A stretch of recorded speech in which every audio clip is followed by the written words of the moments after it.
The piece of media I'll be talking about today is unusually different from what I've covered in the past. It isn't a video game or YouTube project riddled with deep lore or mysteries to find, but rather, it's a documentary based on true events, those being a serious matter that plague the world we live in to this day. It isn't horror in the fictional sense, but very much so is when you look at the real life contents presented within this documentary. Alongside that, it's also very moving and touching in a lot of ways and conveys a message anyone can relate to.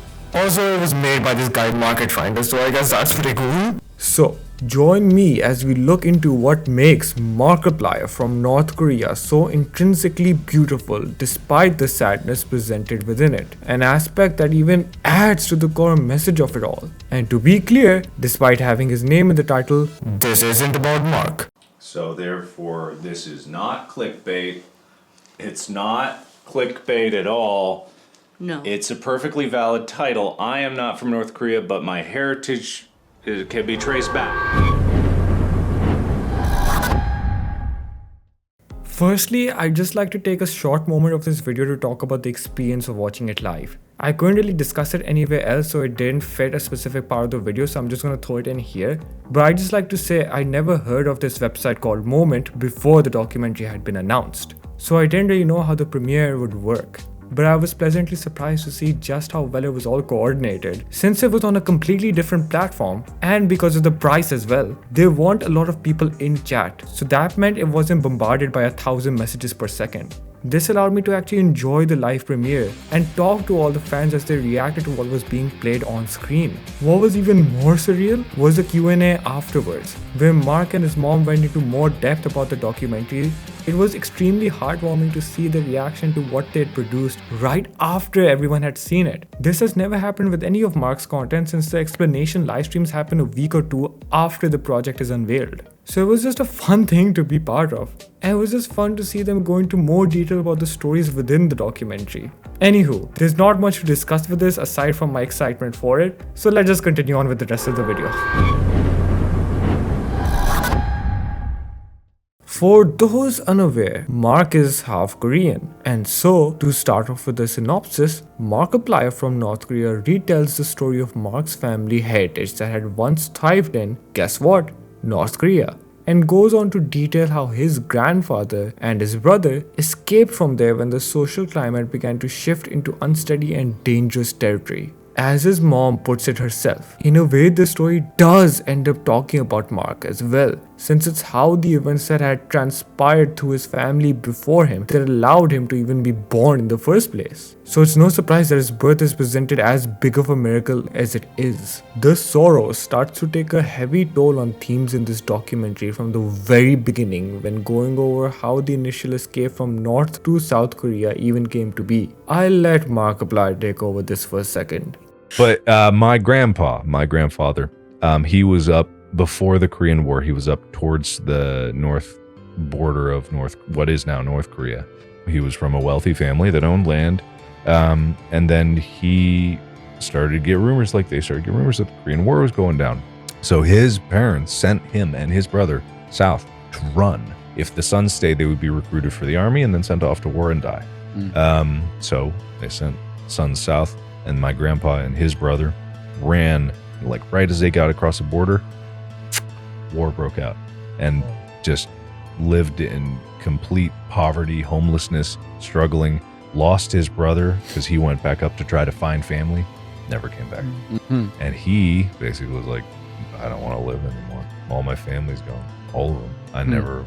And so he actually got on a train and went to go to the DMZ where he was going to kill himself. But on that train, and this is where the story is it's one of those things where it's you couldn't write it like this. People wouldn't believe it happened. On that train, there was a family friend that had also fled from the same town that he was from that recognized him. So this guy recognized him on the bus and said, "Aren't you Mr. Chi?" And it's I'm a friend of your family. Are you okay? Can I repay you and your family for all the kindness you got me? Gave him a job at a military base, met my grandfather, got introduced to my mother, literally all these chains of events. And that's literally the only reason I'm here. like tracing these events of impossibility to get to me here today. That's why it's called Markiplier from North Korea, the real reason, but it's just like these events. Wow. Yeah. Anyway, the documentary for that is coming out. Yeah, that was a little bit, only a tiny snippet of it. It's way better. You better watch the actual documentary whenever it's coming out. And I agree with him at the end there. The story only continues to grow more interesting as the documentary continues, so I urge everyone here to go watch it if they can afford to do so. While this was a live event that had taken place on the 13th of November, the website where it was conducted has allowed replays of both the documentary and the Q&A afterwards to be viewed until a week after release. As of the time of writing the script, there are 3 days left until the clock ticks down, and hopefully this video comes out soon so everyone has a chance to go watch it if they haven't already. Before you all whip out your credit cards though, I believe I should mention who this documentary is even for and who will enjoy it most, since, like I said, this isn't your typical Markiplier project where it's all an analogy for his brain. As stated near the beginning of this video, there are real matters of universal significance discussed here, from Korean culture as a whole, to the borders separating North and South Korea, to the families affected, including Mark's own. There's a very sensitive matter at hand. While it all becomes much more lighthearted later into the documentary, where Mark was sure to even include references to past jokes and projects, it's clear that the majority of it is centered on where Mark's ancestry stems from. So if you're expecting Mark to be blown out of an airship, then this isn't for you. Although I do actually believe that this particular project of his is actually more inclusive than others. That being that both fans and non-fans should watch it. Mark managed to strike the perfect balance between comedy and seriousness. In fact, the entire reason why this video is titled Beauty and Sorrow is that his documentary isn't a depression fest full of sadness devoid of joy. Mark's family, that I interviewed later, as well as Sanook, all look back on their past with curiosity about how else things could have gone, yes, but are grateful for being where they are now still. A specific part of the documentary that struck with me personally was when Sanook expressed a genuine thankfulness to her grandmother and grandfather for undertaking and persevering through the hardships that they did, and still going on to live a happy and beautiful life afterwards that allowed her to be as blessed as she is now. During this immensely emotional moment, Sanook began to cry as she remembered the fact that there is a whole lineage of her family that she'll never meet, including her first grandmother. They could be dead and she'll never know.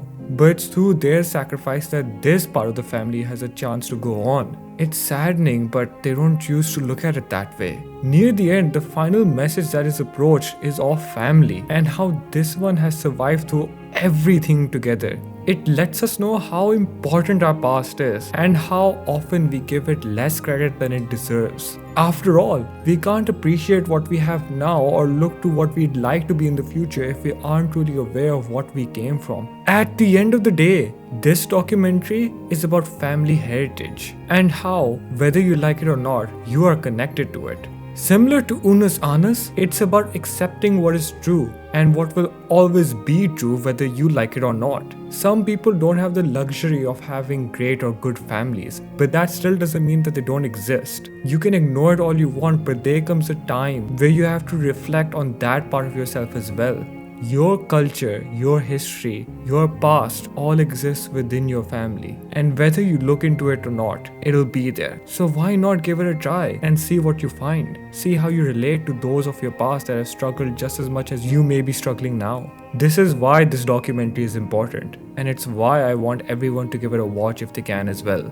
But at the same time, I don't want to take away from what has been presented and how it is also mainly about Mark's family too. I only hope that there's something that we can all take away from it, and I know there is. If you've enjoyed this video, then please do consider subscribing and commenting down as well. I'd love to hear what you have to say, especially since this is something I've never covered before, nor do I think I'll cover anything like this again. Not only is it a documentary, but it's a sentimental one at that, which is completely separate from what I'd usually enjoy watching, but again, it's through being Mark's fan that allowed me to experience something this beautiful. Until next time though, this has been Vexodus, and see ya.